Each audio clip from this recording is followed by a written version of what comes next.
So first of all आजपासून CBB सुरू करतोय आपण. CBB हे प्रकरण काय असतं, करंट बेस्ड बेसिक. ओके, करंटमध्ये ज्या काही गोष्टी येत असतात त्याचा आपल्या सिलेबसशी संबंध जुळवणं आणि एक्सपेक्टेड प्रश्नांवर काम करणं. जेवढे जास्त एक्सपेक्टेड प्रश्न आपण डील करू तेवढं आपल्याला बेनिफिट होतं. फॉर एक्झाम्पल आता हे सेशन कशावर आधारित आहे, तर हे फिनान्स कमिशनवर आधारित आहे. वित्त आयोग जो आहे, कारण 16वा वित्त आयोग त्याची जी बॉडी आहे तिच्यामध्ये कोण असणार आहे काय, ह्या गोष्टी क्लिअर केल्या गव्हर्नमेंटनी आणि मग तिथं आपल्याला प्रश्न विचारले जाण्याचे चान्सेस जे आहेत तर ते वाढतात. अशा कितीतरी आस्पेक्ट्स तुम्हाला CBB मध्ये मिळू शकतात. याच्यामध्ये असं बहुतेकदा असं होतं की नंबर ऑफ सब्जेक्ट पण एका टिपिकल गोष्टीशी कनेक्टेड असतील, म्हणजे तिथं हिस्ट्री कोरिलेट होते, तिथं इकॉनॉमी कोरिलेट होते, असे पण टॉपिक्स असू शकतात.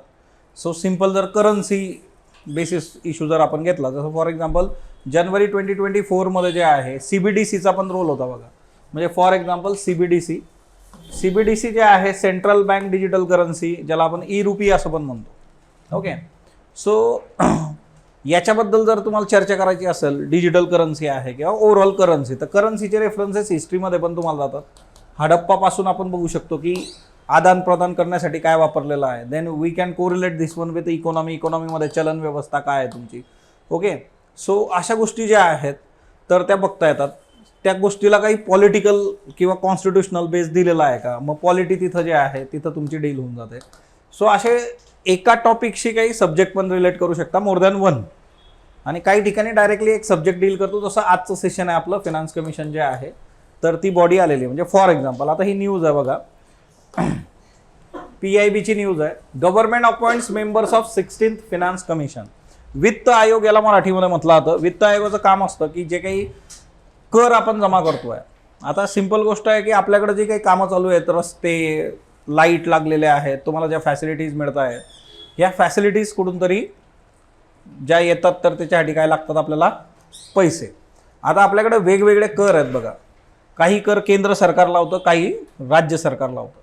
मग आता केंद्राने जमा केलेले कर, जसं आता GSTच्या बाबतीमध्ये कंपन्सेशनचे इश्यू झाले होते की GST आल्यानंतर बरेचसे जे कर आहेत इनडिरेक्ट कर, तर ते नलिफाईड झाले आणि GST त्याच्या जागी आला.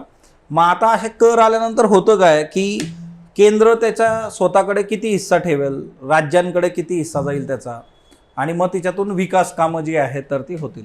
हे काम कुणाचं असतं, वित्त आयोगाचं असतं, फिनान्स कमिशनचं काम असतं.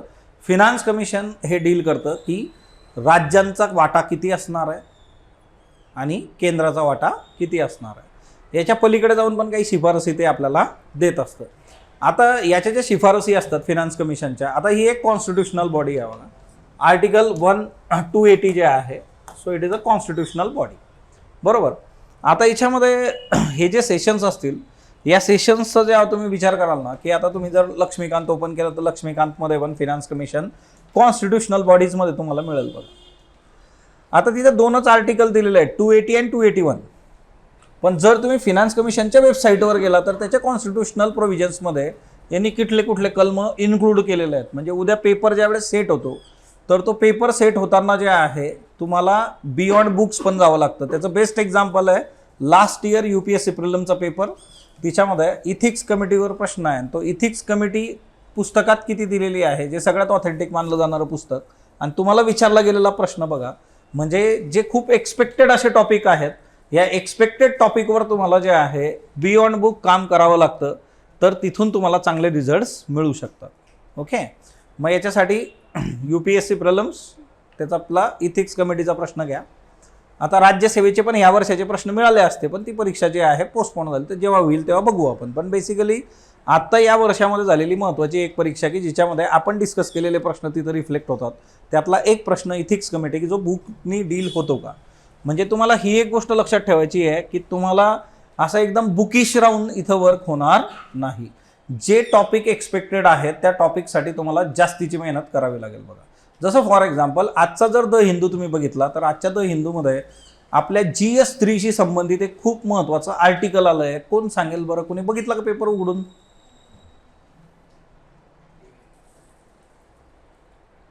द हिंदू नावाचा एक पेपर असतो, न्यूजपेपर.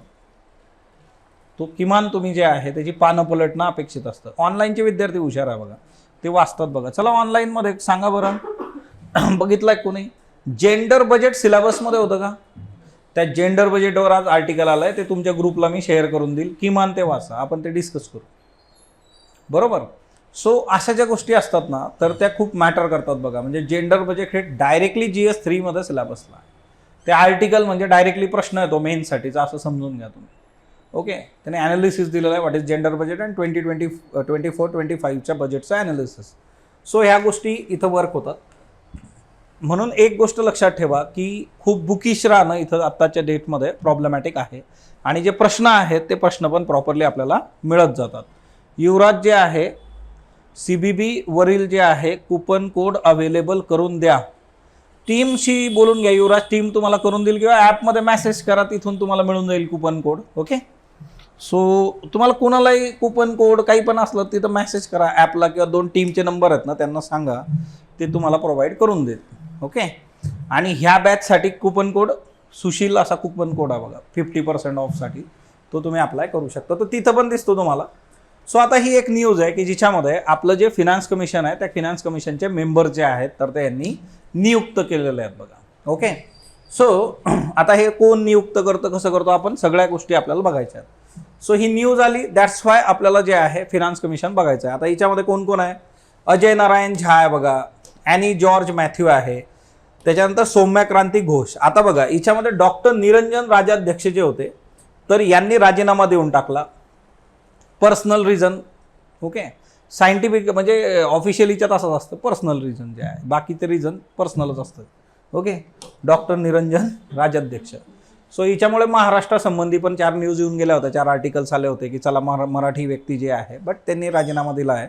यांच्या जागी जे आहे दुसरी व्यक्ती जी आहे ती आलेली आहे, त्यांचं नाव जे आहे मनोज पांडा जे आहे बघा.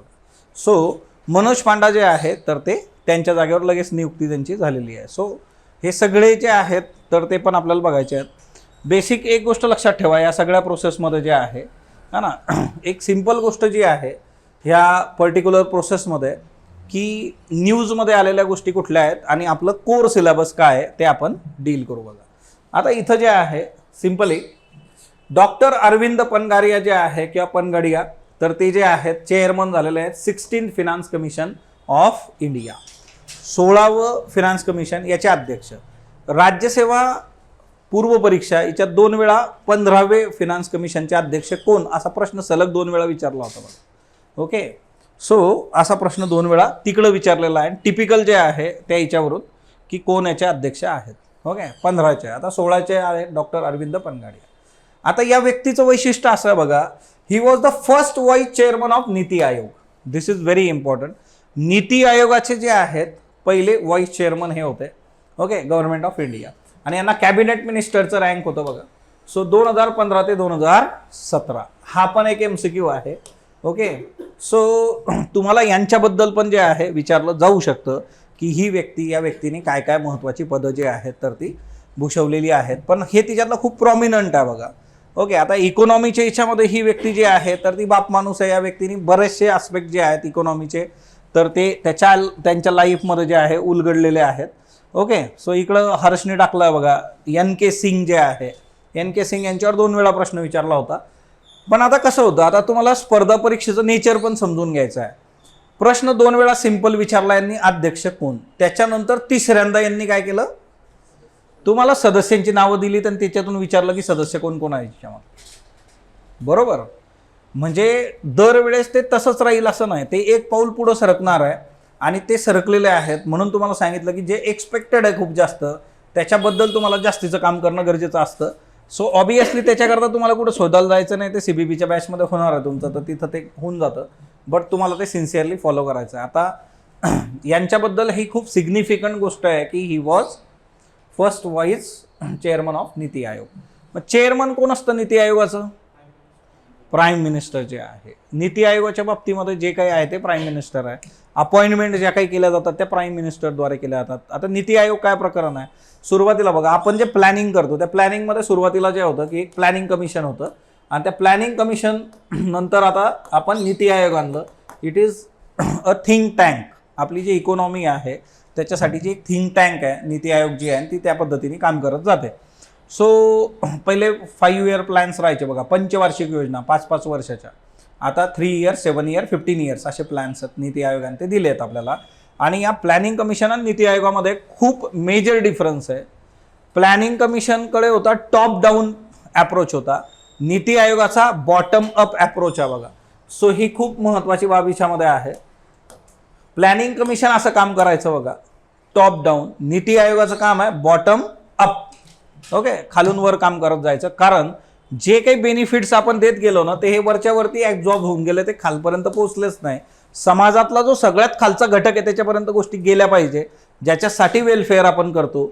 आणि त्याच्यासाठी मग नीती आयोगाने बॉटम अप अप्रोच केला की जे बेस आहे त्या बेस लेवलला काम सुरू करायचं, तिथून अपलिफ्टमेंट झाली पाहिजे. हा एक मेजर कन्सर्न याच्यामधला आहे. ओके, चला आता याचे मेंबर्स जे आहेत बघा वेगळे. अजय नारायण झा जे आहेत हे याचे फुल टाईम मेंबर्स आहे. आता बघा याच्यामध्ये फुल टाईम मेंबर्स आणि पार्ट टाइम मेंबर असा प्रकार असतो बघा. ओके, सो याच्यामध्ये जे आहे अजय नारायण झा हे फुल टाइम मेंबर आहेत बघा 16th फिनान्स कमिशनचे. ओके, आणि दुसरी जी गोष्ट आहे याच्यामध्ये यांची, तर हे सेक्रेटरी आणि मेंबर होते 15th फिनान्स कमिशनचे. हे महत्त्वाचं आहे. 15व्या वित्त आयोगामध्ये पण हे सदस्य होते, सचिव म्हणून काम केलं आहे. आणि आता 16व्या वित्त आयोगात परत हे सदस्य आहे. तर कदाचित येत्या काळामध्ये हे काय होऊ शकतात, अजून पुढे जाऊन अध्यक्ष वगैरे बनवलं यांना, तर काय त्याच्यामध्ये क्लिअर. सो हा एक मुद्दा. कोण कोण सदस्य आहेत, आता हे फॅक्ट्स आहेत, हे पाठ पाहिजेत आपल्याला. ओके, अध्यक्ष कोण, सदस्य कोण. Next one, any George Matthew जे आहेत फुल टाईम मेंबर आहेत बघा. आता हे पण क्लिअर पाहिजे तुम्हाला की कोण फुल टाईम आहे, कोण पार्ट टाईम आहे, कोण सेक्रेटरी आहे. Okay, so Annie George Mathew she is full time member of 16th finance commission. आणि जर त्यांचं आधीच काम बघितलं तर she is a former special secretary department expenditure ministry of finance. So ministry of फिनान्सशी हे जोडलेले आहेत. बरं, आता कुणाची नियुक्ती आपण करतो तो पण एक महत्त्वाचा आस्पेक्ट आहे याच्यामध्ये. कुणाची नियुक्ती केली पाहिजे या सगळ्या प्रोसेसमध्ये. सो त्याच्यासाठी एक कायदा आहे, त्या कायद्यानुसार काय गोष्टी आहेत ते आपल्याला बघायच्या आहेत. त्याच्यानंतर नेक्स्ट व्यक्ती जी आहे ती आहे डॉक्टर मनोज पांडा. डॉक्टर मनोज पांडा यांनी कोणाला रिप्लेस केलं, निरंजन राजाध्यक्ष, कारण त्यांनी रिझाईन केलं होतं म्हणून. ओके, असाच आस्पेक्ट कुठे येतो आपल्याला, ड्राफ्टिंग कमिटी जी आहे. आपलं जे संविधान बनलेलं आहे त्याची जी मसुदा समिती होती, त्या मसुदा समितीतून पण असं झालेलं आहे की मेंबरला रिप्लेस करण्याचा रेफरन्स आपल्याला मिळतो. ओके, कुणी कुणाला रिप्लेस केलं आठवतं का तुम्हाला. ओके, आपलं पॉलिटीचं जे बुक आहे त्याच्यामध्ये मेकिंग ऑफ कॉन्स्टिट्यूशन जो आहे त्याच्यामध्ये जा, तिच्यामध्ये मसुदा समिती आहे बघा. त्या मसुदा समितीमध्ये तुम्हाला दिसेल की काही मेंबर्स रिप्लेस झालेले आहेत. मग तो पण एक महत्त्वाचा आस्पेक्ट आपल्यासाठी आहे. ओके, डॉक्टर मनोज पांडा फुल टाईम मेंबर आहेत बघा. आणि यांचं जर तुम्ही आधीचं काम बघितलं बघा, तर ही जी व्यक्ती आहे he was former director of institute of economics growth Delhi and centre for economic and social studies Hyderabad. ही सगळी लोक कुठं ना कुठं अर्थव्यवस्था किंवा इकॉनॉमिक्स या गोष्टीशी संबंधित आहेत बघा. Okay, then next one, part time member जे आहेत बघा डॉक्टर सौम्या कांती घोष. ओके, सौम्या कांती घोष जे आहेत हे पार्ट टाइम मेंबर्स आहेत याच्यामध्ये. ओके, सो 3 झालेत फुल टाइम. चौथी व्यक्ती कशी आहे, पार्ट टाइम मेंबर आहे बघा. ओके, आणि आता सध्या ते कोण आहेत, he is a group chief economic adviser of SBI. SBIचे जे आहेत ग्रुप चीफ इकॉनॉमिक ॲडवायझर आहे बघा. सो हे याच्यामध्ये महत्त्वाचं आहे. SBIचे जे आहेत group chief economic adviser. Okay, then secretary जे आहेत तर ते आहेत ऋत्विक पांडे जे आहेत बघा. ओके, 16th फिनान्स कमिशनचे secretary. So Ritvik Pandey, so ते तुमच्या समोर आहेत, IAS ऑफिसर आहेत बघा. सो येत्या काळामध्ये तुम्ही पण असेच है ना फिनान्स कमिशनचे जे आहेत तर ते सेक्रेटरी वगैरे बनाल बघा. ओके, सो मूळ ही अख्खी बॉडीची बॉडी जी आहे तर ती आपल्याला पाठ पाहिजे. हे आपल्याला कोण सांगतं, PYQच सांगतात आपल्याला, बरोबर. सो हे पाठ करून टाकायचं. देन नेक्स्ट, आता 15th फिनान्स कमिशन जे आहे तर ते NK सिंग यांनी जे आहे तर ते हेड केलं होतं. आता मूळ बघा काही MCQs आहेत की जे मी तुम्हाला दाखवतो की हे परीक्षांमध्ये विचारलं आहे. हे याच्यामध्ये MPSC पण आहे, UPSC पण आहे, दोघीकडे याच्यावर प्रश्न विचारले जातात. 15 finance commission headed by NK Singh, बरोबर आहे. हा प्रश्न जो आहे हा फॉरेस्टमध्ये विचारला गेला होता MPSC, आणि हा प्रश्न फक्त सिंगल लाईनर राज्यसेवेमध्ये 2 वेळा प्रिलिम्समध्ये विचारला गेलेला आहे. फक्त ही वरची ओळ जी आहे ती. Finance commission is not mention in constitution, हे चुकीचं आहे. आर्टिकल 280 कॉन्स्टिट्युशनल बॉडी आहे बघा फिनान्स कमिशन, संविधानामध्ये मेन्शन केलेलं आहे, म्हणून दुसरं स्टेटमेंट चुकीचं होतं. तिसरं होतं की finance commission decides how revenue is distributed between centre and state, तुम्हाला सुरुवातीलाच सांगितलं. सो तिसरं बरोबर आहे. सो आन्सर काय आहे? A and C. हा प्रश्न जो आहे फॉरेस्ट MPSC मध्ये विचारलेला प्रश्न आहे बघा.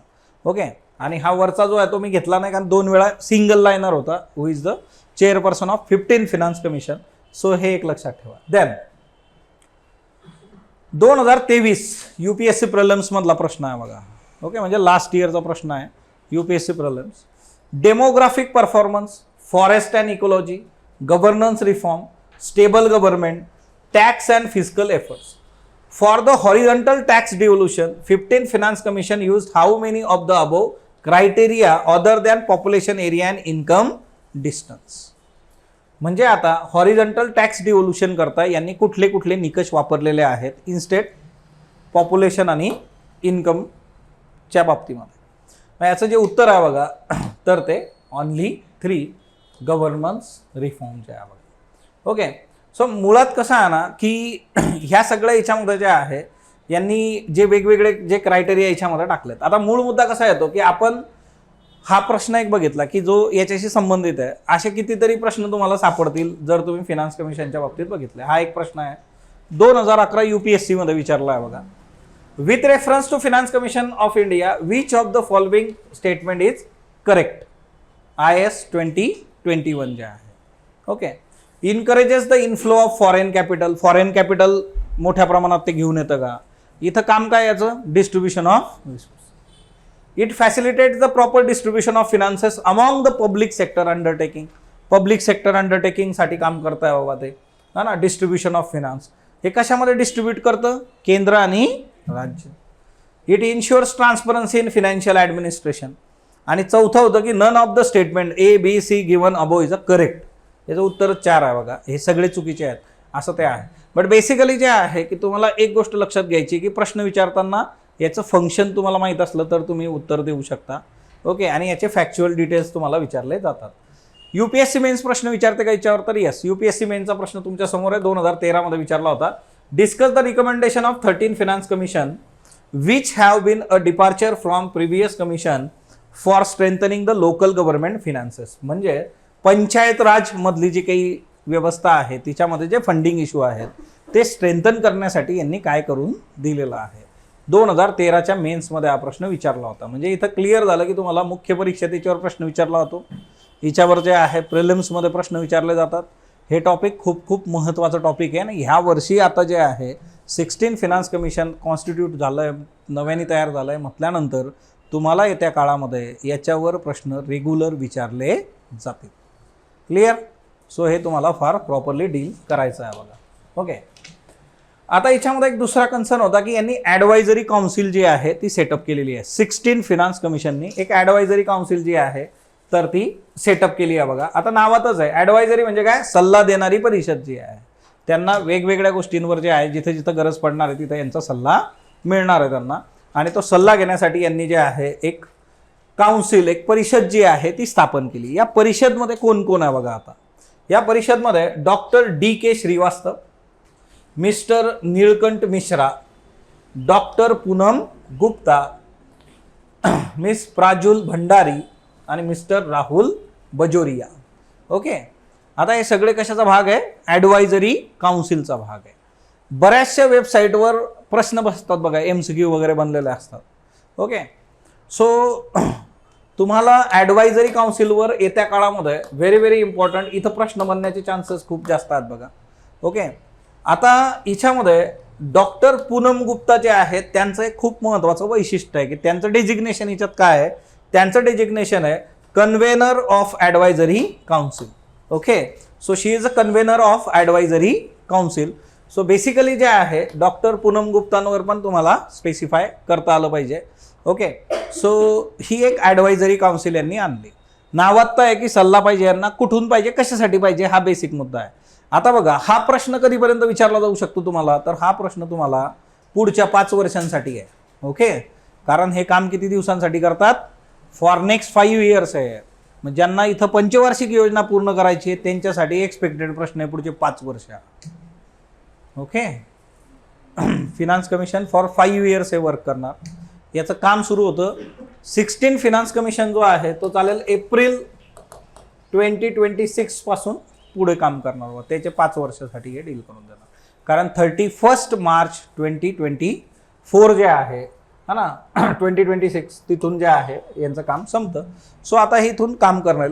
आता मूळ कसं आहे ना की 5 इयर्ससाठी हे डील करतं. मग याच्यावर प्रश्न तुम्हाला आता 1-2 वर्षामध्ये जास्त विचारले जातील, पण येत्या काळामध्ये पण ते प्रश्न विचारले जाण्याचे चान्सेस तिथं असतात. म्हणजे हे एकदा प्रिपेअर केलं तर पुढच्या 5 वर्षांसाठी हे एकदम फायनल झालं बघा. ओके, असं हे आहे. यांचं काम काय बघा, आता हे कशावर ॲडवाईस देणार, कशाबद्दल ह्या गोष्टी डील करणार. तर फर्स्ट वन, आता यांचे जे काही इश्यूज असतील बघा, कुठलेही ना रिलेटेड सब्जेक्ट्स असतील, कुठला प्रोजेक्ट असेल तिच्यावर यांना मदत पाहिजे तर ॲडवाईस हे देऊ शकतात कमिशनला जे आहे. आयोग जे आहे, आता बघा हे 4 मेंबर्स तिच्यामध्ये आपण बघितलं. ओके, अध्यक्ष, 4 मेंबर, सचिव. याच्या व्यतिरिक्त मोठी टीम असते तिथं, की अख्ख्या केंद्र आणि राज्यांचं डिस्ट्रीब्युशन आणि त्या एक गोष्टीचा विचार करायचा, अभ्यास करायचा. सो एक मोठी टीम तिथं असते. तिच्यामध्ये अजून सल्ला घेण्यासाठी यांनी ही टीम एक तयार करून घेतलेली आहे. ओके, त्याच्यानंतर जे आहे preparation of papers, research studies. Okay, कुठल्याही गोष्टीमध्ये जे आहे की यांना असं वाटतंय बघा की best national and international practices काय असतात, आंतरराष्ट्रीय राष्ट्रीय स्तरावर काय चाललंय याच्याबद्दल. जर आपल्याला एखादं मॉडेल इम्प्लिमेंट करायचं आहे तर आंतरराष्ट्रीय स्तरावर याच्यासाठी काय केलं जातं, कशा पद्धतीने डिस्ट्रीब्युशन ऑफ रिसोर्सेस आहे, टॅक्स कसा डील करतात. म्हणजे आंतरराष्ट्रीय स्तरावरचा पण विचार करणं, नॅशनल लेवलला काय आहे तर हे कोण सांगेल यांना, ॲडवायझरी काउन्सिलच्या. हे ॲडवायझरी काउन्सिलचं काम असेल की आजच्या डेटमधलं बेस्ट मॉडेल कुठलं आहे, तुम्ही काय केलं पाहिजे. ओके, मग अशा सगळ्या गोष्टी ह्याच्यामध्ये जे आहे बघा, रिसर्च पेपर वगैरे जे आहे ते काम करणं. सिम्पली काय आहे ना की काम करत असताना यांना जी गोष्ट लागणार आहे ती प्रोव्हाइड करायचं काम या ॲडवायझरी काउन्सिलचं आहे. आता नावातच आहे ॲडवायझरी जे आहे, ॲडवाईस देणं. बाइंडिंग असेल का त्यांची ॲडवाईस यांच्यावर, नाही. जसं फिनान्स कमिशन जे काही सांगतं ते बाइंडिंग असतं का आपल्याला, नाही. म्हणजे केंद्र सरकारला तर बिलकुल बाइंडिंग नाही आहे, पण केंद्र सरकारच ह्या सगळ्या गोष्टी करतं. त्याच्यामुळे ते असं कधी करत नाही की यांनी दिलेले सजेशन धुडकावून लावले किंवा ते ॲक्सेप्ट नाही केले. तर हे लक्षात ठेवा. ओके, सो ही एक गोष्ट फार महत्त्वाची याच्यामध्ये आहे की केंद्र सरकार यांचे सजेशन्स जे आहे तर ते वर्क करतं, त्याच्यावर काम करतं. असं होत नाही की त्यांना जे आहे धुडकावून लावले. बाइंडिंग नेचर नक्कीच नाही आहे याचं, एवढं लक्षात ठेवा. हे ॲडवायझरीच नेचर आहे केंद्र सरकारसाठी सुद्धा. ओके, सो हे लक्षात ठेवायचं. त्याच्यानंतर नेक्स्ट वन जे आहे, आता फिनान्स कमिशन जे आहे तर आर्टिकल 280 बघा, याचा उल्लेख ऑलरेडी 2-3 वेळा झाला आहे. आता आर्टिकल 280 जे आहे आपल्या कॉन्स्टिट्यूशनमध्ये ते सांगतं तुम्हाला की फिनान्स कमिशन असलं पाहिजे, ते कसं बनणार वगैरे वगैरे, कशासाठी राहील. सो याचे फिनान्स कमिशन येणार आहे 280 नंबरचं कलम. आता बघा, संविधानात ज्या गोष्टीसाठी कलम आहे तर ती गोष्ट काय, कॉन्स्टिट्यूशनल आहे, म्हणजे ती संविधानात अस्तित्वात आहे. अशा काही बॉडीज आहेत की ज्या आपण अभ्यासतो त्या नॉन कॉन्स्टिट्यूशनल पण असतात बघा. तुमच्याकडे जर लक्ष्मीकांतचं बुक असेल तर किंवा कुठलंही पॉलिटीचं बुक, तर त्याची फक्त इंडेक्स तुम्ही आज बघा, ज्याच्यामध्ये इंडेक्समध्ये तुम्हाला दिसेल constitutional bodies, non constitutional bodies, आणि मग त्या तुम्हाला माहीत पाहिजेत. ओके, आता इथं जे आहे की एकतर फिनान्स कमिशन जे आहे तर ते आपल्याला एव्हरी 5th इयर किंवा त्याच्या थोडं आधी आपण इस्टॅब्लिश करतो. याला पण काही अपवाद आहेत. मग आता रिकमेंडेशन जे आहेत 15 फिनान्स कमिशनचे, तर ते 6 इयरचा पिरियड जवळपास ते कव्हर करतं आहे 31 मार्च 2026 पर्यंतचे आहे. कारण मध्ये कोविड वगैरे आलेला आहे, तिच्याने गणितं बदललेली आहेत. सो तसं बघायला गेलं तर 5 इयरसाठी असतं. हे जवळपास जे आहे नेक्स्ट 6 इयरसाठी हे डील करेल बघा. ओके, या 15 जे होतं ते तरी मार्च 26ला एंड होऊन जाईल त्याचं सगळं जे आहे. तिथून मग कोण राहील, 1 एप्रिल, ते तुम्हाला तारीख दिलीच ऑलरेडी, 2026 इथून 16 फिनान्स कमिशन जे आहे तर ते प्रपोज करेल की तुम्हाला 5 वर्षांसाठी काय प्लॅन तुमचा असला पाहिजे. ओके, आता फिनान्स कमिशन जे आहे तर याच्यामध्ये युनियन आणि स्टेटसाठी हे डील करून देणार. की कसे कसे डिस्ट्रीब्युशन टॅक्सेसचं झालं पाहिजे. ओके, आता हिच्यामध्ये एक सिंपल स्टेटमेंट आहे की फिनान्स कमिशनला रिकमेंडेशन देण्यासाठी किती वेळ लागतो, तर it takes normally about 2 years to make their recommendations. Okay, normally यांना रिकमेंडेशनसाठी किती वेळ लागतो, 2 वर्ष. सो आत्ता आपण कॉन्स्टिट्यूट करून दिलं, हे 2 वर्ष काम करतील आणि 1 एप्रिल 26 पासून याचं वर्क सुरू होईल बघ. म्हणजे यांना 2 वर्ष आपण दिलेले आहेत, कारण अख्ख्या देशासाठीचं पुढच्या 5 वर्षाचं टॅक्सेसचं गणित त्यांना मांडायचं आहे प्रॉपर. सो तेवढं काम आपण केलं पाहिजे. जसं इथलं गणित आहे बघा, 1.5-2 वर्ष तुम्हाला सिन्सिअरली सिलेबसवर काम करावं लागतं, तर तुम्ही काहीतरी एक्सपेक्ट करू शकता, हा ना. नाही तर मी आलो, मी बघितलं आणि मी जिंकलो. ओके, स्वप्न. ओके, सो बेसिकली जे आहे इथं असं याच्या आधी होऊन गेलेलं आहे की कधी कधी जे आहे फिनान्स कमिशन असे क्विकली सेटअप नाही झाले, मध्ये मोठा गॅप गेलेला आहे बघा. सो तो गॅप कुठं गेलेला आहे, 11th फिनान्स कमिशन जो आहे त्याच्यानंतर, म्हणजे हे जवळपास जे आहे 10th नंतर 6 वर्षांनी आलं होतं बघा. ओके, मध्ये गॅप पडलेला आहे. आता तुम्ही लक्ष्मीकांतमध्ये बघा, तर अख्खा चार्ट तुम्हाला दिलेला आहे, पहिलं कधी आलं, दुसरं कधी आलं, तिसरं कधी आलं. ओके, त्याच्यानंतर 14 फिनान्स कमिशन जे होतं बघा, तर ते 5 वर्षानंतर जे आहे 5 years 2 months 13 नंतर आलं होतं. सो इथं मध्ये मोठे गॅप आहेत बघा. ओके, 10 आणि 11 मध्ये गॅप आहे आणि 13 आणि 14 मध्ये पण गॅप आहे. तर ते गॅप तुम्हाला तिथं बघायला मिळतात. आता हे जर बघितलं तुम्ही तर क्विकली डील झालेलं आहे. आता आपलं कॉन्स्टिट्यूशन याला काय म्हणतं, it is a balancing wheel of fiscal federation in India. Okay, this is very important. MCQ करताय बघा, which of the following body is non as or called as balancing wheel of fiscal federation. Fiscal जे आहे बघा, राजकोषीय धोरण जे काय असतं आपलं, म्हणजे सरकार जो काही खर्च करते, ओके, सरकारचा जमा खर्च जो आहे ज्याचा अभ्यास आपण करतो का, फिस्कल पॉलिसी, राजकोषीय धोरण. मग आता याच्यात काय होतं की केंद्र आणि राज्यांसाठीचं टॅक्स डिस्ट्रीब्युशन याच्यामध्ये आहे, तो सिम्पली जे आहे it is a balancing wheel of fiscal federation in India जे आहे भारतामध्ये हे बॅलन्स करतं बघा त्या गोष्टीला. पहिलं जे आलं होतं ते महत्वाचं आहे. कधी पण एक गोष्ट लक्षात ठेवा, कुठल्या याचा अभ्यास करताना पहिल्यांदा कधी घडलं होतं हे नीट करून ठेवायचं. तर पहिलं जे फिस्कल फिनान्शियल कमिशन आहे ते कधी आलं होतं, फायनान्स कमिशन 1951 मध्ये. यांनी यांचा रिकमेंडेशन दिले होते 52 मध्ये आणि हे फॉर 1952 to 57 अशा 5 वर्षांसाठी होतं. याचे चेअरमन होते KC नियोगी जे आहे. याच्यावर पण प्रश्न विचारून झालेले आहे. ओके, सो फिनान्स कमिशनचे पहिले अध्यक्ष, पहिल्या फिनान्स कमिशनचे अध्यक्ष KC नियोगी, 5 वर्षांसाठी होतं 1952 to 1957. आता कितवं आहे, 16th आहे बघा आता. ओके, सो आणि हे नंबरिंग जरा प्रॉपरली ठेवायचे. MCQ विचारताना तिच्यात गोळ घालू शकतो, 16चं 15 करू शकतं. आपल्याला गेल्या 5 वर्षामध्ये 15-15ची सवय असते, सगळ्या दूर आपण ते वाचलेलं असतं. सो जे फ्रेशर आहे त्यांना हा प्रॉब्लेम जास्त येणार नाही. जे जुने विद्यार्थी त्यांचा गोंधळ होऊ शकतो. ओके, म्हणजे ते 31 डिसेंबर नंतर जेव्हा आपण साजरा करतो पुढचा कार्यक्रम है ना, 1 जानेवारी, परत ते काय होतं मग 23च होतं, 25ला 24च होऊन जाईल. सवय असते ना ती आपल्याला, म्हणून आकडे जरा नीट बघायचे बघा. ओके, फॅक्ट चुकता कामा नाही. देन आता हिच्यामध्ये जे आहे term of reference for the 16th finance commission जे आहे. ओके, आता एकतर हे फिनान्स कमिशन 16 फिनान्स कमिशन हे करणार काय आता, तर याचं सगळ्यात बेसिक आहे distribution between the union and state. Net proceed of taxes. आता बघा, नेट प्रोसीड असा शब्द इथं आपण इकॉनॉमीमध्ये या बेसिक कन्सेप्ट शिकणार आहोत. What is net proceed. Net proceed म्हणजे काय, आता साधी गोष्ट आहे, तुम्हाला टॅक्स कलेक्ट करण्यासाठी यंत्रणा लागते बघा, बरोबर. आता टॅक्स कलेक्ट करण्यासाठी जी यंत्रणा लागते, तर तुमच्याकडे जर 100 रुपये तुम्ही जमा केलेले आहेत आणि ते 100 रुपये जमा करण्यासाठी, आता सिंपल एक गोष्ट घ्या, गणपती बाप्पा येतोय आता, सो मंडळाचे कार्यकर्ते गल्ली गल्ली पिंजून काढतायत बघा, एक एक खिडकी, एक एक दरवाजा वर्गणीसाठीच्या, बरोबर. सो असं इमॅजिन करा की मंडळाच्या कार्यकर्त्यांनी जे आहे 100 रुपये वर्गणी जमा केली, पण ही वर्गणी जमा करताना त्यांनी जे एफर्ट्स घेतलेले आहेत त्याचं कॅल्क्युलेशन तुम्हाला करावं लागेल. त्यांनी बाईक वापरली असेल तिच्यामध्ये, ओके, चालून चालून एखाद्याच्या चपल्या झिजल्या असतील, है ना.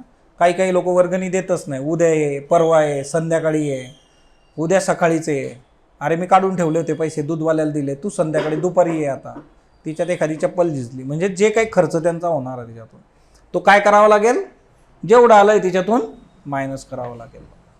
ओके, तशी आपली जी टॅक्सेशनची यंत्रणा आहे त्यांना पगार देतो आपण, एवढी सगळी सिस्टीम चालवतो, ऑनलाईन सिस्टीम आहे, डिजिटलायझेशन आहे, ते मेंटेनन्स आहे त्याचा, अशा सगळ्या गोष्टींसाठीचा जो खर्च आहे तो काय करावा लागेल, बाजूला काढावा लागेल. सो नेट प्रोसीड जो ॲक्च्युअल नफा आहे तुमचा इन केस ऑफ टॅक्स, ते नेट प्रोसीड जे आहे ते वाटायचं आपल्याला कोणामध्ये, केंद्र आणि राज्यामध्ये. ते काम हे करतील बघा आणि त्याच्यामधून त्या गोष्टी डील करून देतील. ओके, याच्यामध्ये ग्रँट इन एडचा पण विचार होतो बघा ना, रेव्हेन्यू जे आहेत, कन्सोलिडेटेड फंड. आता हे सगळं आपण शिकणार आहे की हे फंड्स कसे कसे असतात. 3 प्रकारचे फंड आपल्याला शिकायचे आहेत त्या काळात. कन्सोलिडेटेड फंड, याला मराठीत म्हणतो संचित निधी आपण. ओके, जे काही टॅक्सेस वगैरे जे काही असतात तुमचे सगळे ते हिच्यामध्ये जमा होतात. दुसरं काय असतं, कॉन्टिजेन्सी फंड जे आहे, जसं कोविड आला, अचानक एखादी गोष्ट आली तर त्याच्याकरता काय लागतं आपल्याला, आकस्मिक निधी जो आहे.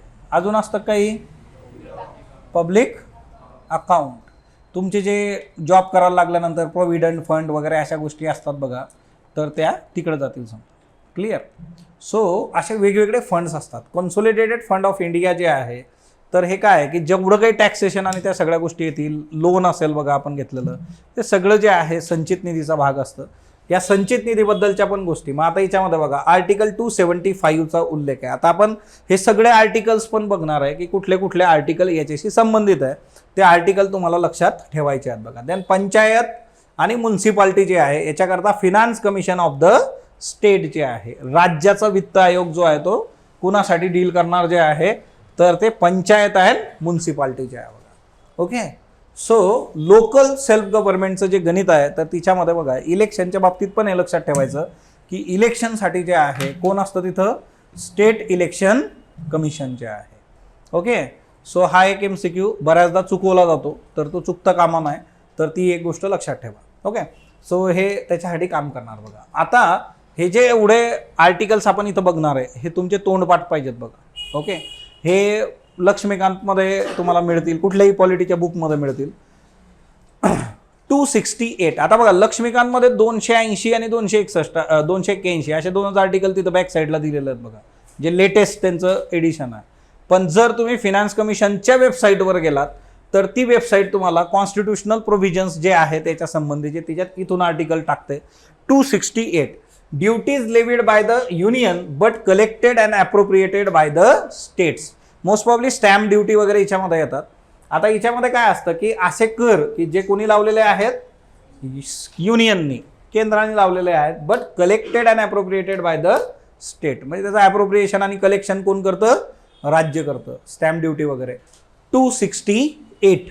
ओके, हे जे कलम आहे कॉन्स्टिट्यूशनल प्रोव्हिजन्स आहेत, ह्या कशा संबंधीच्या आहेत, तर फिनान्स कमिशन याचा सगळा विचार तिथं होणार आहे. सो ही एक गोष्ट लक्षात ठेवा. Then next one, taxes levied and collected by the union but assigned to the states. लावला पण केंद्राने, जमा पण केला केंद्राने, जसं goods and service, GST and all that. Okay, so केंद्राला स्टेटला जे आहे तर ते देणारच ते. ओके, सो 269 tax levied and collected by the union but assigned to states.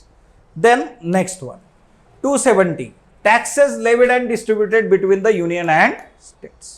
Okay, taxes जे लावलेले आहेत बघा डिस्ट्रीब्यूट होत आहेत दोघांमध्ये, युनियन आणि स्टेट्समध्ये. 270 नंबरचं कलम आहे. आता ही कलम आपण का बघायची त्याचं एक कारण सांगतो. या वर्षीच्या UPSC प्रीमध्ये ना त्यांनी एक मजेदार प्रश्न विचारला होता आणि त्या प्रश्नामध्ये असं विचारलं होतं की money bill article 109 is related with money bill. बरोबर. आता प्रॉब्लेम असा आहे, मनी बिल 110, मनी बिल 110. आता मनी बिल म्हटल्यानंतर 11011 कुणाला विचारा, गल्लीपासून दिल्लीपर्यंत कोणी सांगेल तुम्हाला. आता झालं काय की तिथं मनी बिल 109 असं त्यांनी टाकलं. आपल्या डोक्यात एकदम फिट होतं 110. रिजेक्शन मेथड शिकतो आपण, खाटकन त्याला रिजेक्ट करून टाकतो. अरे पण ते त्याच्या आधीचं आहे, ते पण मनी बिल संबंधीचे प्रोव्हिजन सांगतो. ओके, म्हणजे एखादी गोष्ट जी आहे की संविधानात सांगितली आहे तर त्याच्या 4 गोष्टी वेगवेगळे फीचर्स असतात, त्याची वेगवेगळी कलमं असतात. मग आता हिच्यात बऱ्याच लोकांना प्रॉब्लेम आला, चांगल्या स्टुडंटचं हे चुकलं आणि तिच्यामध्ये मग एक चुकलं म्हणजे काय ना की 365 दिवसाची शिक्षा आहे बघा डायरेक्ट. ओके, मॅक्स काय होऊ शकतं, 365 दिवस थांबावं लागू शकतं आपल्याला. हा ना, ते परवडत नाही आपल्याला इथं. म्हणून आता एक सवय लावून घ्यायची की जे खूप प्रॉमिनंट कलम आहेत त्या कलमाच्या मागं पुढं थोडं बघायची सुरुवात आपल्याला करावीच लागेल. आणि त्याच्यासाठी मी मागेही सांगितलं आहे ना, बक्षींचं बुक येतं बघा, ते छोटंवालं कलम जे आहे ते प्रत्येकाकडे पाहिजे तुमच्याकडं. ओके, की ज्याच्यामध्ये ॲक्च्युअल कॉन्स्टिट्यूशन दिलेलं आहे आणि कलम तिच्यामध्ये प्रॉपर आहेत बघा. छोटंसं बुक आहे, ते बुक प्रत्येकाकडे असावं आणि प्रत्येकाने मधून ते जिथं जाल बरोबर ठेवा, ते स्कॅन करत राहा. सो तुम्हाला फॅक्च्युअल याच्यामध्ये प्रॉब्लेम येणार नाही. इकडं वर्षाचं काय म्हणणं आहे बघा, PYQ आपल्या लास्ट इयर टेस्ट सिरीजमध्ये होता. हा, ते आता बघा, ते PYQs वगैरे जे आहे ना, किंवा काही प्रश्न जे आहेत, एक PYQ यांनी जो दिला की टेस्ट सिरीजमध्ये पण तो आलेला आहे, तर तुम्ही सिन्सिअरली टेस्ट सिरीज दिल्या तर त्याचं रिफ्लेक्शन तुम्हाला मिळतं. 2 वर्षाखाली आपल्या राज्यसेवेच्या परीक्षेमध्ये, म्हणजे UPSCचा पेपर तिकडं होता, इकडं राज्यसेवेचा पेपर होता, त्याच्यातला एक प्रश्न तिकडं जसाच तसा होता. ओके, सिन्सिअरली तुम्ही पेपर सोडवले तर तुम्हाला त्याचं बेनिफिट होतं. म्हणून माझं सांगणं असं असतं की इथं होणाऱ्या बाकीच्या टेस्ट सिरीज पण तुम्ही केल्या पाहिजेत. ओके, तेवढी तुमची पकड तिच्यावरची जी आहे तर ती स्ट्रॉंग होत जाते बघा. 271 surcharge on certain duties and taxes for the purpose of the union. आता बघा, सरचार्ज नावाची गोष्ट काय असते. सरचार्ज जो आहे ही कन्सेप्ट आहे टॅक्स ऑन टॅक्स. ओके, करावर लावलेला कर जो आहे बघा, सरचार्ज एखाद्या टॅक्सवर लागतो तो, सो याला आपण सरचार्ज म्हणतो. टॅक्स ऑन टॅक्स असाच सेस पण असतो बघा, याला आपण टॅक्स ऑन टॅक्स आपण म्हणतो. ओके, करावर लावलेला कर जो आहे. सो 271 सरचार्ज जे आहे. ओके, म्हणजे ऑलरेडी जे कर आहे त्याच्यावर अजून कर लावले जातात. आणि हे कोणासाठी, युनियन. 271 हा रेफरन्स याच्यामध्ये लक्षात ठेवा बघा. ओके, हा ना. 109चा ना, तर ॲक्च्युली बघा, आपले जे पेपर सेटर आहेत ना, तर ती लोक जी आहेत की ज्यांनी कमीत कमी 8 ते 10 मेन्स दिलेली लोक आहेत, म्हणजे त्याच्या पलीकडे कोण पेपर इथं काढतच नाही. त्याच्यामुळे बघा, तो 109 वाला पेपर तो आपल्या टेस्ट सिरीजमध्ये होता. वर्षाची कमेंट आहे बघा इथं, म्हणजे ते ऑलरेडी आपल्या याच्यात होतं. तिथं प्रॉब्लेम काय झाला की तो प्रश्न पण आला UPSC प्रीमध्ये, आणि तिच्यामध्ये जे आहे प्रॉब्लेम पण झाला कारण 110 नंबरचं कलम पाठ करून ठेवलं आहे अख्ख्या जगाने त्याच्याकरता. सो इथं स्टुडंटचाच फीडबॅक आहे तुमच्यासमोर. सो सिन्सिअरली तुम्ही पेपर सोडवले पाहिजेत, तिच्यावर काम केलं पाहिजे, हे त्याच्यातून क्लिअर होतं. Okay, tax on tax surcharge जे आहे बघा. Okay, then prior recommendation of president required to bills affecting the taxation in which state are interested. 274. आता बघा, तुम्हाला एक प्रश्न विचारला होतो रुटीन याच्यामध्ये की प्रेसिडेंटची प्रायर परमिशन आपण कुठं कुठं घेतली पाहिजे, असा एक प्रश्न असतो बघा. म्हणजे राष्ट्रपती, चला इकडं विनायकनी सांगितलं मनी बिल एक आहे बघा.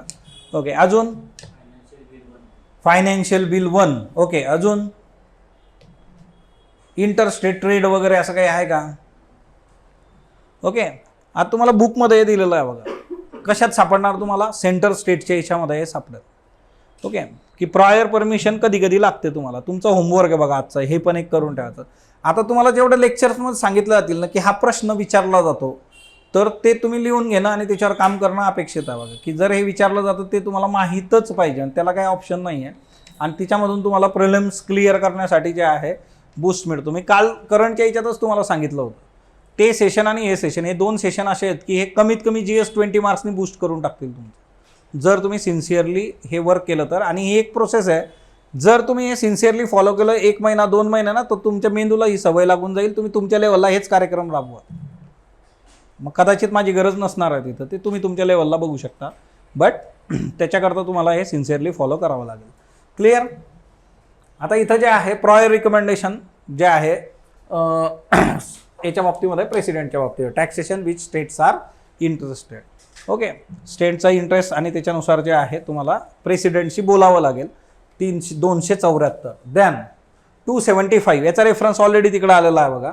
Grants from the union to certain states. है ना, ग्रांट जे आहेत वेगवेगळी अनुदानं जी आहेत काही राज्यांना दिली जातात, फंडिंग केलं जातं बघा. सो त्याच्यासाठी 275 आहे. Okay, then next one, finance commission 280.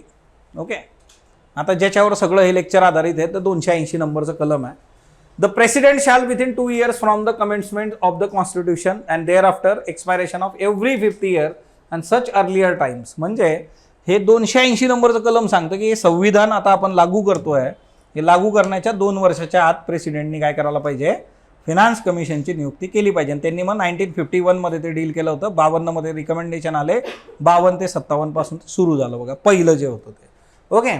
आणि दर 5 वर्षाला तुम्ही हे डील करत जा. तिच्यामध्ये पण काय सांगितलं होतं की चेअरमन आणि 4 अदर मेंबर्स आहेत का. चेअरमन आणि 4 मेंबर्स इथं बघितलेत आपण. 4 मधले किती फुल टाइम होते, 3, एक पार्ट टाइम, एक सचिव आहे त्याच्यामध्ये. 4 जे आहेत ते मेंबर जे आहेत अपॉइंटेड बाय द प्रेसिडेंट. प्रश्न विचारला होतो बघा, फिनान्स कमिशनचे मेंबर्स कोण अपॉइंट करतं, तर कोण अपॉइंट करतं, प्रेसिडेंट अपॉइंट करतो बघा.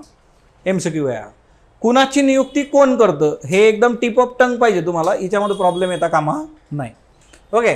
Parliament by law determine the qualifications which shall be requisite for the appointment of members of commission. आता कुणाची नियुक्ती करायची बरं, कुणाला पण नियुक्त करणार का आपण, तर नाही. याच्यासाठी एक कायदा आहे. आता बघा इथं MCQ मध्ये तुम्हाला असं विचारलं जाऊ शकतं की यांच्यासाठी म्हणजे नियुक्तीसाठीचं जे क्वालिफिकेशन आहे, qualification for appointment of finance commission members given in constitution, तसं नाही आहे.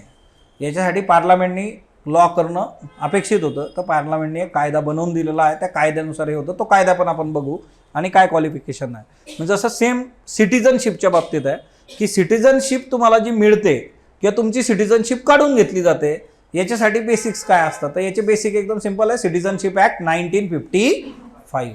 हे संविधानानुसार नाही आहे, हे त्या कायद्यानुसार आहे. हा MCQ असतो बघा. आणि आपल्याला बऱ्याचदा असं वाटतं की नाही आपण सगळं जे वाचतोय ते का वाचतोय, कॉन्स्टिट्यूशन. आणि मग तिच्यात आपण किती सोपा प्रश्न म्हणून पटकन टिक मारतो, तर तसं करता कामा नाही. सो इथं पण एक आहे की जो कायद्यानुसार डील होतो बघा. आता सिंपली जे आहे ते आपण बघू. मग आता याच्यामध्ये 280 हे ऑलरेडी आपण बघितलं की डिस्ट्रीब्युशन बिटवीन युनियन आणि स्टेट जे आहे की तुम्हाला overall consolidated fund and all that, grant in aid, त्या आधीच्या स्लाइडमध्ये पण आपण बघितलेलं आहे बघा. सो एकंदर या सर्व प्रोसेसमध्ये आता 281 पण महत्वाचं आहे. आता हा 280 आणि 281, 81 पण लक्ष्मीकांतमध्ये शेवटी चार्टमध्ये तुम्हाला मिळतं. Recommendation of the finance commission जे आहे. Okay. President shall cause every recommendation made by the finance commission under the provisions of this constitution together with an explanatory memorandum as to action taken thereon to be laid before each house of the parliament. हे कोण ठेवणार, president ठेवणार पार्लमेंटमध्ये दोघीकडे, लोकसभा आणि राज्यसभा, की यांनी काय काय दिलेले आहेत. Recommendation of the finance commission 281. आणि जनरली रिकमेंडेशनसाठी किती वेळ लागतो, 2 years. ओके. आता बघा एकदम जनरल स्टेटमेंट आहे, पण हे कुठं दिलं आहे ऑलरेडी, फिनान्स कमिशनच सांगतोय आपल्याला, त्यांच्याच वेबसाईटवर आहे. तो ऑब्वियसली 2 वर्ष आणि त्याचं गणित इथं पण फिट बसतं आहे. आत्ता आपण नियुक्ती केली आहे 24 मध्ये आणि हे 26 पासून डील होईल, तर 2 वर्ष देईल त्यांना, 24 ते 25, 25 ते 26. So 281 recommendation of finance commission. Okay. Expenditure defrayable by the union and or a state out of its revenue. Okay. आता एक मिसलेनियस फिनान्शियल प्रोव्हिजन आहे बघा, ती this is very important. Okay. Miscellaneous financial provision म्हणून याचा उल्लेख केला जातो. आता कसं आहे की युनियन आणि स्टेट यांना जे आहे कुठल्या ग्रांट वगैरे जर द्यायच्या असतील for any public purpose, okay, so सार्वजनिक हेतूसाठी जे आहे यांना जर काही अनुदान वगैरे ग्रांट वगैरे द्यायचे असेल तर त्याच्यासाठी हे प्रोव्हिजन करून ठेवलेलं आहे. Okay. So expenditure defrayable by union or a state out of its revenue 282. ही एक मिसलेनियस प्रोव्हिजन आहे, कारण कधी कुठली परिस्थिती येईल आणि तुम्हाला खर्च करावा लागेल, अनुदान द्यावं लागेल, हे आज सांगू शकत नाही, म्हणून त्याच्याकरता ही प्रोव्हिजन करून दिलेलं आहे. द नेक्स्ट वन, हा कायदा आहे बघा, ज्या कायद्यामुळे क्वालिफिकेशन्स आणि सगळ्या गोष्टी डिफाईन होतात, salary and all that. The finance commission miscellaneous provision act 1951. Okay. कायदा जो आहे, आता बघा तुम्हाला बुक कसं वाचायचं वगैरे असे व्हिडिओ असतात यूट्यूबवर, तर तिथं एक गोष्ट सांगतो की पुस्तक वाचताना आता लक्ष्मीकांतचं 4 वेळा नाव आलं का, कारण पॉलिटी त्याच्याशिवाय डील होऊ शकत नाही. तर लक्ष्मीकांतमध्ये तळटीपा असतात बघा, मराठीत म्हटलं तर आपण खाली जे आहे ना प्रत्येक पेजवर असा शब्दाच्या पुढे 1, 2 आणि त्याचा काय रेफरन्स आहे खाली बारकाईचे टाकलेलं असतं बघा, ते खाली जे टाकलं त्याला मराठीत आपण म्हणतो तळटीप. ती तळटीप लक्ष ठेवायची, तिथून पण तुमचे बरेचसे MCQला तुम्हाला बेनिफिट होतो किंवा ते तुम्हाला कन्सेप्च्युअल क्लॅरिटी चांगली देतं. तिथं पण तुम्हाला फर्स्ट पेजवरच या कायद्याचा उल्लेख आहे, तिथं तळटीपमध्ये जे आहे ते. Okay, qualification for appointment. आता बघा क्वालिफिकेशन काय असलं पाहिजे ते यांनी याच्यामध्ये दिलेलं आहे. चेअरमन जे असेल आणि इतर जे मेंबर्स आहेत बघा. आता या लोकांना पब्लिक अफेअर्समध्ये वगैरे जे आहे तर तो इंटरेस्ट असला पाहिजे. चेअरमन जे आहे among the person who have experience in public affairs and the 4 other members shall be selected from the among persons who. आता बघा चेअरमन करता काय आहे, experience in public affairs. Okay, simply जे आहे चेअरमन कुठून निवडला जाईल की ज्याला पब्लिक अफेअर्समध्ये चांगला एक्सपिरियन्स आहे अशी व्यक्ती. आणि मेंबर्स करता इथं तुम्हाला दिलेलं आहे qualified to be appointed as जज ऑफ हायकोर्ट.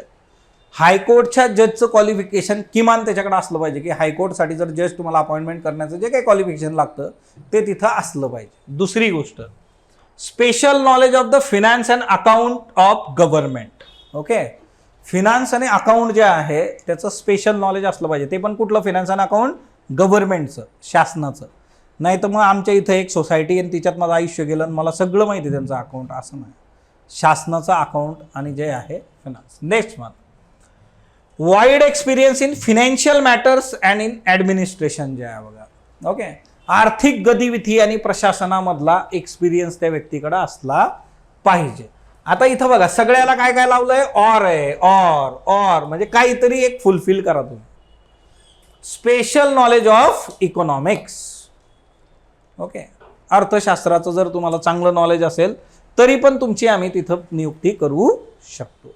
सो बघा इथं जे आहे जज ऑफ हायकोर्टचं क्वालिफिकेशन तुमचं असलं म्हणजे जज ऑफ हायकोर्ट बनण्यासाठी जे काय लागतं ते असेल तर ॲक्सेप्टेबल आहे. किंवा तुमच्याकडे फिनान्स अँड अकाउंट गव्हर्नमेंटचं त्याच्या संबंधीचं नॉलेज असावं. किंवा तुमच्याकडे फिनान्शियल मॅटर्स ॲडमिनिस्ट्रेशनच्या बाबतीमध्ये नॉलेज असावं. किंवा तुमच्याकडं स्पेशल नॉलेज असलं पाहिजे कुठल्या विषयाचं, इकॉनॉमिक्स. कुठली पण एक क्रायटेरिया फुलफिल करा, तुम्हाला आम्ही जे आहे तिकडं घेऊ शकतो. ओके, मेंबर्ससाठी. आणि चेअरमनला काय आहे, okay, public affairs. Okay, then personal interest to disqualify members. आता बघा एखादा मेंबर डिस्क्वालिफाय होऊ शकतो का याच्यातून, अपात्र. ओके, एखाद्याला अपात्र ठरवण्यासाठीचा क्रायटेरिया काय आहे याच्यासाठी तुम्ही आपलं ऑलिम्पिकचं जर आपण उदाहरण घेतलं बघा. सो विनेश फोगट यांना जे आहे तिथं अपात्र ठरवण्यात आलं. तर तिथं त्यांनी जे कारण दिलं टेक्निकल की 100 ग्रॅम वजन जे आहे त्यांचा जो ॲक्च्युअल वजनी गट आहे त्याच्यापेक्षा जास्त आहे. सो जर एखाद्याला फिनान्स कमिशनमधून बाहेर काढायचं असेल, डिस्क्वालिफाय करायचं असेल तर तिथं एक गोष्ट येते ती म्हणजे काय, पर्सनल इंटरेस्ट जे आहे. म्हणजे एकंदर काय असतं ना, प्रेसिडेंटला जर असं जाणवलं बघा तर पर्सन जो आहे म्हणजे त्याचं फिनान्शियल किंवा इतर इंटरेस्ट नाही आहे पण पर्सनल इंटरेस्ट याच्यामध्ये आहे तर त्याला डिस्क्वालिफाय केलं जाऊ शकतं. ओके, आता इथिक्समध्ये आपण शिकतो स्वतःचं हित साध्य करण्यासाठी तुम्ही काही करताय का.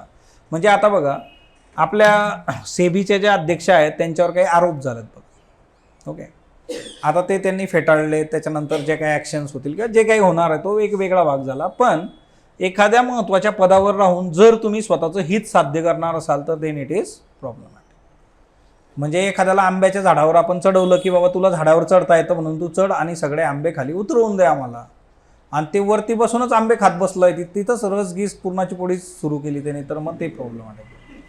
त्याचं काम आहे आंबे उतरवून खाली देणं, न की तिथं बसून आंबे हा ना. सो जर असे काही इंटरेस्ट असले तर डिस्क्वालिफाय होऊ शकतं. देन आता एकतर जे आहे बघा डिस्क्वालिफिकेशनसाठी दुसरे जे क्रायटेरियाज आहेत. ओके, तर तिच्यामध्ये काय काय येतं बघा. अनसाऊंड माइंड जे आहे बघा. ओके, सो तुम्ही स्थिर चित्त नाही आहे तर त्या केसमध्ये हे होऊ शकतं. ओके, आता ही सिच्युएशन अशी असते बघा, स्थिर चित्त नसणं. जर तुम्ही स्थिर चित्त नसाल तर ते प्रॉब्लेमॅटिकच होतं, कुठंही होतं ते. तुम्ही स्वतःला डिस्क्वालिफाय करून टाकता बघा. म्हणजे आता एक इंटरव्ह्यू झाला, त्या इंटरव्ह्यूमध्ये कॅन्डिडेट इतका गडबडलेला होता, आल्याबरोबर तो जाऊन खुर्चीवर बसला हा ना. सो जे काही बेसिक इथिकेट्स आहेत आपण दाखवतो लेक्चरमध्ये, तुम्ही बऱ्याच लोकांनी आता हा ना श्रणयनी लाईव्ह डेमो घेतला आहे त्याचा. सो त्या केसमध्ये काय होतं की त्याला जे प्रश्न विचारले त्याला माहीत नव्हतं असं नव्हतं, त्याला माहीत होतं त्या गोष्टी.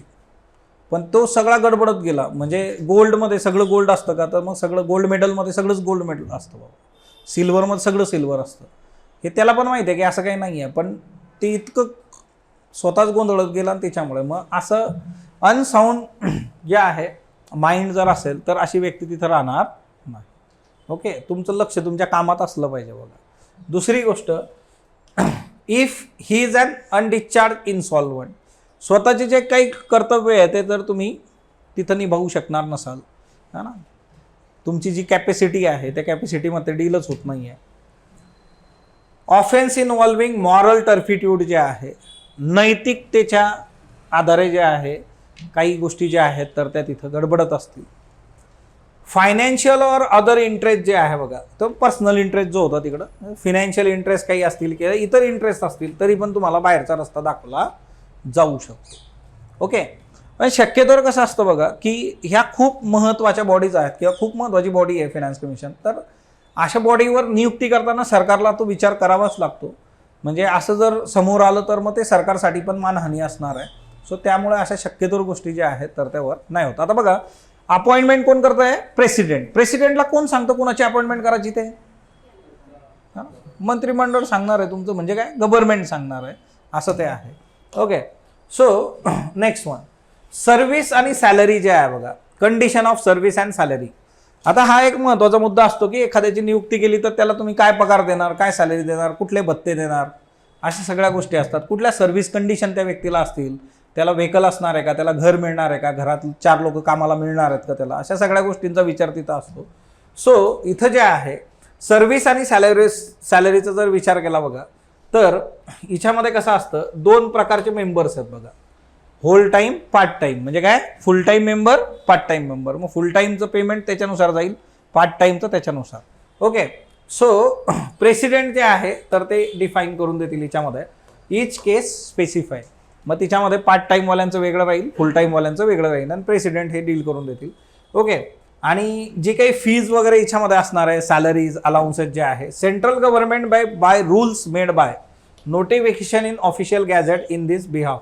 म्हणजे आता जरी प्रेसिडेंट ह्या गोष्टी डील करून देतो तर हे नियम कुणी बनवलेले आहेत? आपल्या सेंट्रल गव्हर्नमेंटनी बनवलेले आहेत. पार्लमेंटमध्ये गॅझेटमध्ये ते येतं, नियम बनवून दिलेले आहेत की काय पेमेंट दिलं जाईल काय नाही. ओके, सो याचे रूल्स बनवलेले आहेत बघा. ओके, सो ही एक महत्त्वाची बाब याच्यामध्ये. Done. Procedure and powers of commission. आता यांच्याकडे काय पॉवर्स असतात बरं, तर ही जी बॉडी आहे बघा, तर एक प्रकारचे यांना सिव्हिल कोडचे पॉवर असतात बघा. ओके, क्वासी ज्युडिशियल तुम्ही म्हणू शकता. सिव्हिल कोड जे आहे, कोड ऑफ सिव्हिल प्रोसिजर 1908 जे आहे. ओके, मग याच्यामध्ये हे समन करू शकतात बघा एखाद्याला जे आहे, enforcing the attendance of witness जे आहे, जर एखादा काही इश्यू असला तर कुणाला बोलवून घेतलं जाऊ शकतं माहितीसाठी. Requiring the production of any document जे आहे, जर त्यांना गरज पडली की मला हे डॉक्युमेंट पाहिजे तर ते सांगू शकतात आम्हाला हे डॉक्युमेंट द्या.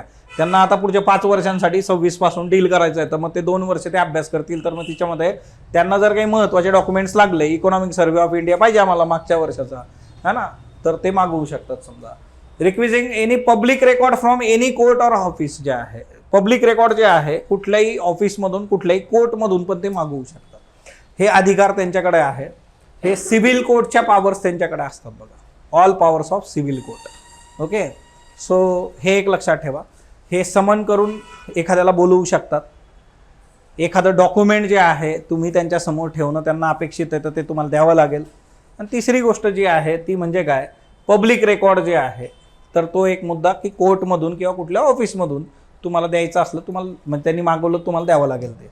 ओके, सो अशा पद्धतीने जे आहे फिनान्स कमिशन जे आहे तर ते तुम्ही बघणं अपेक्षित आहे. याच्यामध्ये सगळ्यात महत्त्वाचं काय काय आहे, फिनान्स कमिशन आर्टिकल 280. इतर जे आर्टिकल्स आपण बघितले ते आर्टिकल तुमचे जे आहेत बाय हार्ट पाहिजेत बघा. दुसरी महत्त्वाची बाब, सगळे अपॉइंटमेंट्स कोण करणार आहे? प्रेसिडेंट करणार आहे. अपॉइंटमेंट ज्या होणार आहेत, क्वालिफिकेशन जे आहे ते कायद्यानुसार दिलेले आहेत, त्याच्यासाठी एक स्पेसिफाय ॲक्ट आहे तिथं. ओके, यांचं काम काय आहे, जो काही रिव्हेन्यू येणार आहे तो रिव्हेन्यू डिस्ट्रीब्यूट करायचा आहे. कुणामध्ये? स्टेटमध्ये आणि सेंटरमध्ये. हे त्यांचं मेन काम आहे बघा, consolidated fund of India and all that. So ती एक महत्त्वाची बाब याच्यामध्ये येते. क्वालिफिकेशन जे दिलेले आहेत ते महत्त्वाचे आहेत, चेअरमन असेल आणि बाकीच्या गोष्टी. आता करंट मधला जो प्रश्न आहे तो सुरुवातीला होतं की यांनी कुणाकुणाची नियुक्ती केली, तो प्रश्न कशातून येतो, करंट. पण हे नंतर जे सगळं फिनान्स कमिशन आपण बघितलं हे काय आहे, CBB आहे त्याचं, करंट बेस्ड बेसिक, हे बेसिक आहे बुकमध्ये. ओके, सो अशा पद्धतीने CBBचे सेशन जे आहेत तर ते आता एव्हरी फ्रायडे जे आहेत तर ते असतील. हे सेशन तुम्हाला प्रिलिमसाठी खूप जास्त महत्त्वाचे आहेत.